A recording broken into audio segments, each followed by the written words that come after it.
Torreón, vamos con nuestro primer invitado de esta mañana. La voz de los protagonistas. Contacto telefónico. Bueno, y decíamos, uno de nuestros principales temas el día de hoy es el gasto en los estados, también por parte de la Federación. Y esto que señaló el presidente Andrés Manuel López Obrador, que no aumentaría las participaciones a estados a menos que haya una garantía de que no van a derrochar, porque los gobernadores son muy dados justamente a ello, al derroche. Y el IMCO, el Instituto Mexicano para la Competitividad, pues ha hecho, obviamente, a lo largo de los años, pues mucha investigación con respecto a ello, el cómo gastan los estados a través de los informes del ejercicio del gasto. También han propuesto artículos donde se evidencia que los estados subestimaron sus ingresos, que gastan más de lo presupuestado y se endeudan más de lo planeado, y esto evidencia que los presupuestos estatales pues carecen de planeaciones adecuadas. Y está con nosotros el coordinador de Gobierno y Finanzas del IMCO, Manuel Guadarrama, quien también ha escrito artículos y ha hecho investigaciones al respecto. Uno de ellos, de noviembre del año pasado, el gasto estatal, una crisis constitucional. En fin, está con nosotros justamente para hablar de todos estos temas. Manuel, gracias por estar con nosotros. Saludamos a Arturo González y Manuel Cerrato. Entonces, un gusto recibirte aquí en estos micrófonos. ¿Cómo estás? Muy buenos días, Arturo, Manuel. Buenos días a todo el auditorio. Gusto estar con ustedes. Gracias, Manuel. Pues coméntanos en el análisis de todo lo que se ha hecho, de todo lo que ustedes han venido publicando, ¿por qué se ha permitido ese derroche en el gasto de los estados? ¿Por qué se ha señalado que no hay una planeación adecuada y eso se refleja en que luego haya subejercicios o sobreejercicios en el gasto, que haya entidades, digo, lo sabemos bastante bien aquí en Coahuila, que luego se mega endeudan sin que parezca que haya eficacia a la hora de fiscalizar, de auditar muchos de estos gastos? ¿Por qué se da esta dinámica, Manuel? Mira, lo primero que tendríamos que tener presente es cómo está el gasto total del país. Es decir, cuánto gasta la federación, cuánto gastan los estados, cuánto gastan los municipios, para entender que pues justamente buena parte de los recursos que se ejercen en el país están a cargo del ámbito estatal y municipal.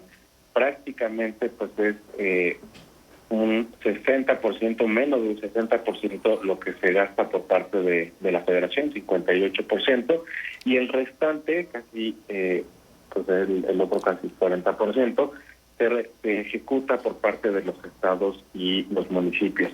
Y esta cifra equivale a prácticamente casi 3 billones de pesos. Y nosotros ahorita vemos que el actual presupuesto tiene 6 billones de pesos, pues más o menos también nos damos una idea de cuántos recursos públicos se están ejecutando en los 32 entidades federativas. Uh-huh. Teniendo en mente esta cifra impresionante, lo que vemos, y que bien lo mencionabas, es 3 hallazgos importantes y que desafortunadamente no han cambiado desde que tenemos información, porque digamos también es relativamente reciente que empieza a existir la información sobre las finanzas públicas de los estados y de los municipios del país, y también al mismo tiempo de la federación, y esto tiene que ver con la reforma que hay a la ley general de contabilidad gubernamental, que es básicamente pues esta reforma en materia de transparencia a las finanzas públicas, a los reportes que se tienen que llevar a cabo. Y lo que encontramos desde el año 2015 y que sigue presentándose es que, como lo decías, hay una subestimación sistemática de los ingresos. Uh-huh. Es decir, que estiman menos ingresos de los que terminan recibiendo los estados, y esto pues, tiene un propósito también oculto, que es todos aquellos ingresos que se recauden de más, que sean ingresos excedentes, pues van a tener precisamente esta categoría jurídica, la cual pues todavía, si bien hemos avanzado en determinar hacia dónde se pueden destinar algunos ingresos excedentes. Persiste cierto poder de discrecionalidad y sobre todo también pues se puede destinar a temas de gasto corriente, es decir, a gasto que pues tiene como fin cubrir el funcionamiento de la operación de los gobiernos. No pretende pues incrementar el patrimonio o generar mayor productividad para el Estado. Entonces, pues lo que hemos visto es que sistemáticamente esta subestimación. Además de eso, pues obviamente estos ingresos excedentes también permiten que haya un sobreejercicio en relación a lo presupuestado.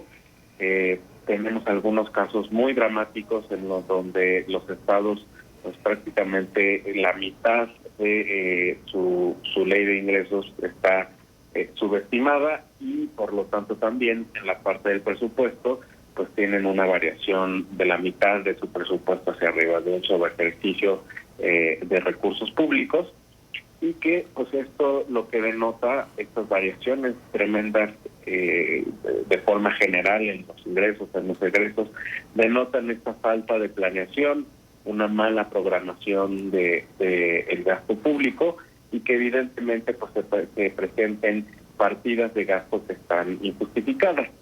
A lo largo también de estos años que se viene monitoreando el ejercicio del gasto, hemos visto que los estados no necesariamente gastan en lo que desde el INCO consideramos que tendrían que ser gastos prioritarios.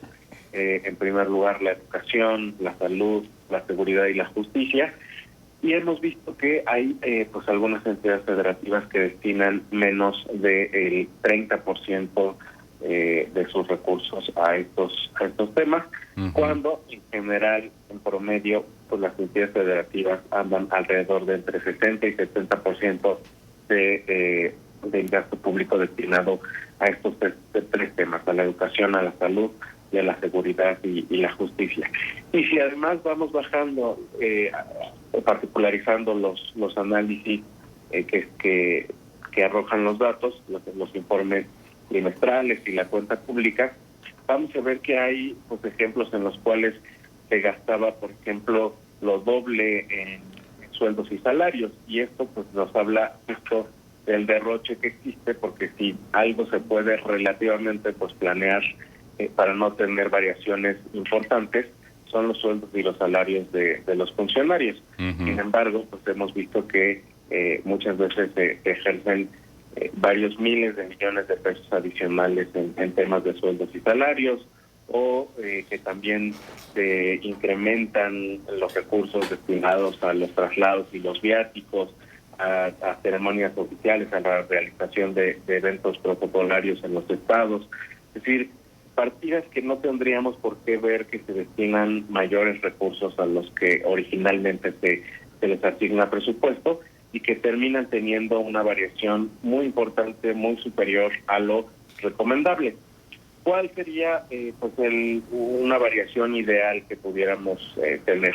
El Banco Mundial y Naciones Unidas clasifican en 4 categorías el gasto, unas variaciones de más menos 5%, de más menos 10%, de más menos 15% y arriba del 15%. Entonces, una variación que no es recomendable que exista, pues es esta que supera el 15%, y como te decía, pues en muchas ocasiones, a veces ni siquiera de una partida específica, sino de en general de todo el presupuesto o de la parte de recaudación, terminamos incrementando estos recursos públicos. Sí, exacto.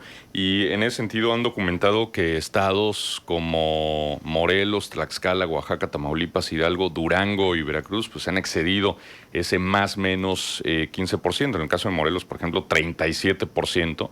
En el caso de Durango, 16%. Digo, menciono Durango por la región lagunera, también del lado de Durango. Interesa aquí a nivel local ese dato.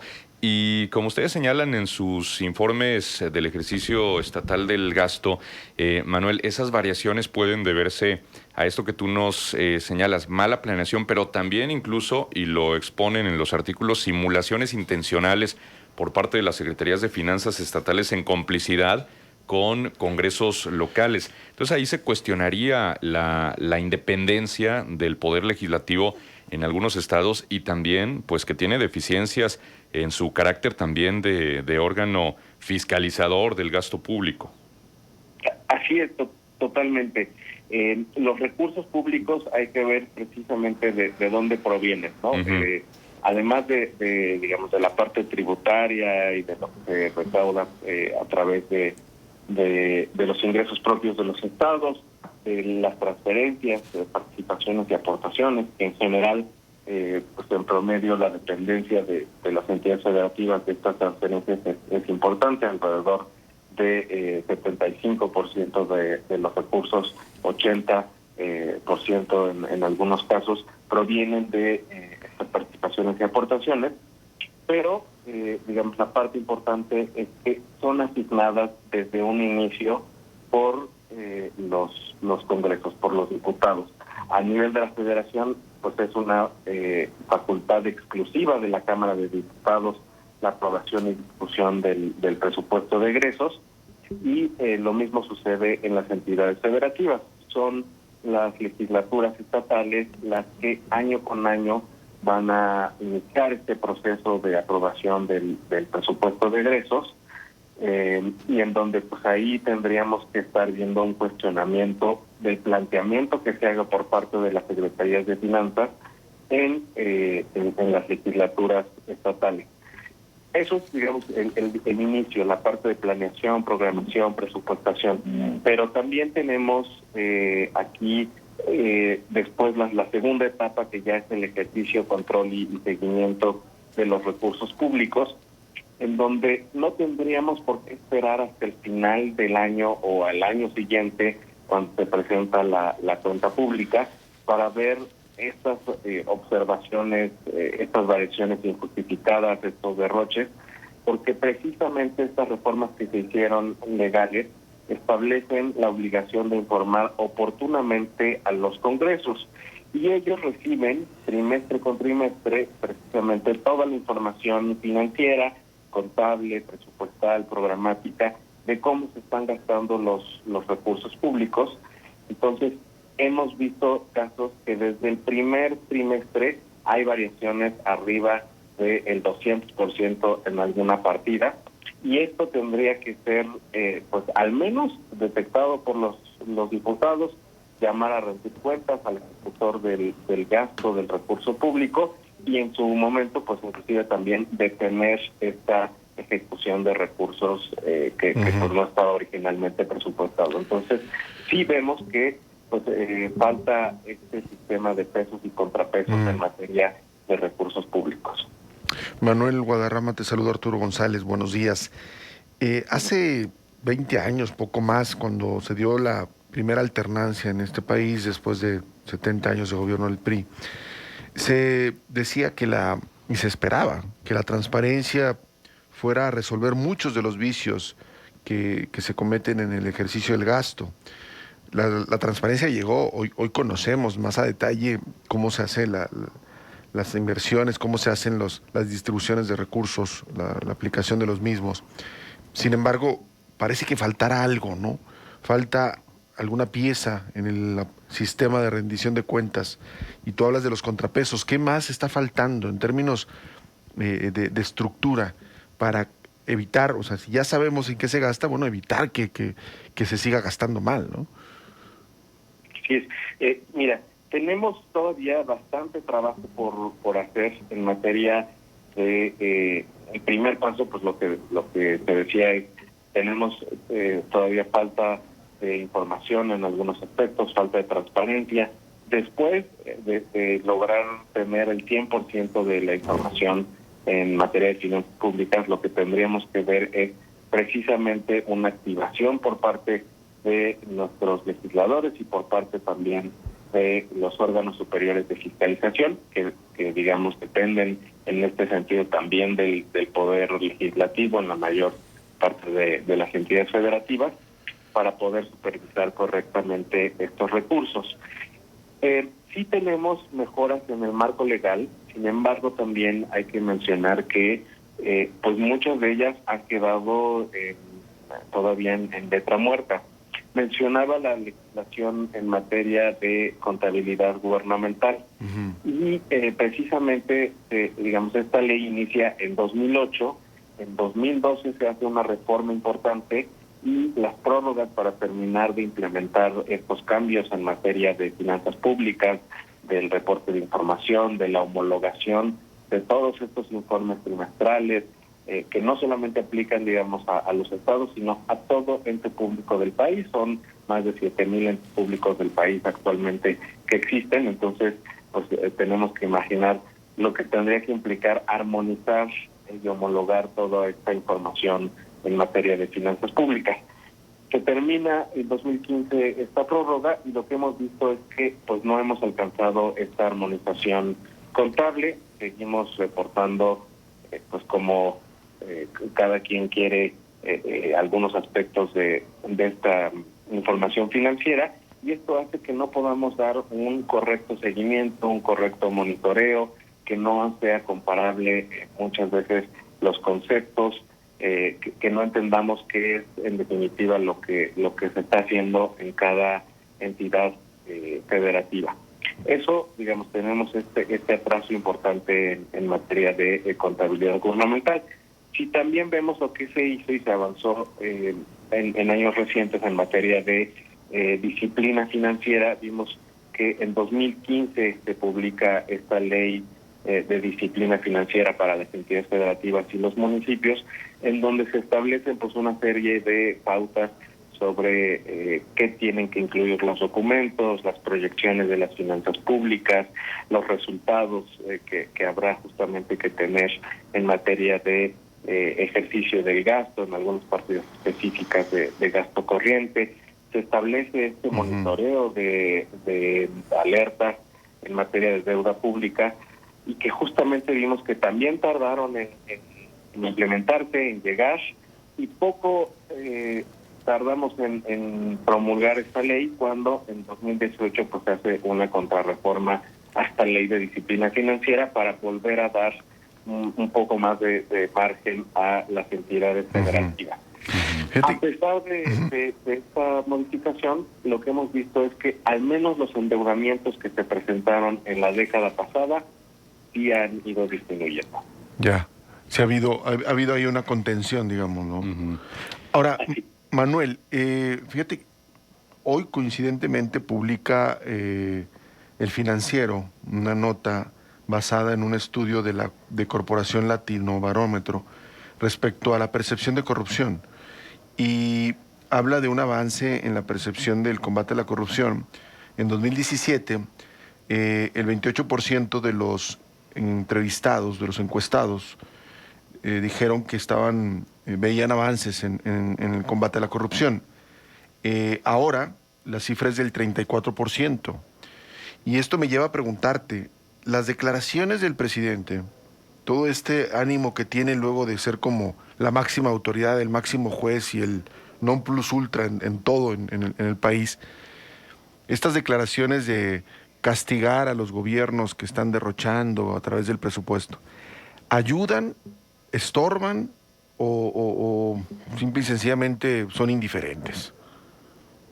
Mira, pues digamos, sí tiene cierta importancia lo que se decida desde la política de Palacio Nacional en materia de finanzas públicas, precisamente por esta estructura que existe de dependencia de las transferencias por parte de la Federación. Sin embargo, digamos, sí tendrían que quedar bastante acotadas estas declaraciones, porque la mayor parte de estos recursos pues se realiza a través de el marco de coordinación fiscal, de la ley de coordinación fiscal. En este sentido, digamos, los montos para cada entidad federativa pues van a estar destinados por fórmulas que están establecidas en la ley de coordinación fiscal, no son sujetas a discrecionalidad de Hacienda.